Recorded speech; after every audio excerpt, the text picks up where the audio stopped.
GE washer with many fault codes. Model number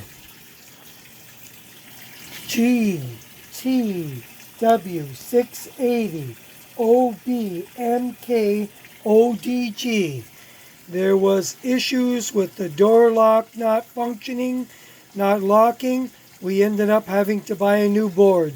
So when you buy a new board, here are the sheets that you need to make the machine functional, because you have to program the board, and this is how you do it, because there was absolutely no help from GE, and I want to make sure everybody out there that has this machine can fix their machine without getting ripped off by these appliance people that are nothing but crooks, and a lot of them that will not help you, especially when you're very capable of fixing your own machine.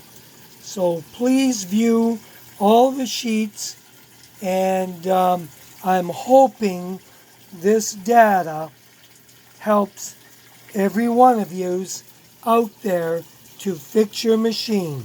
Have a good day. Ciao for now.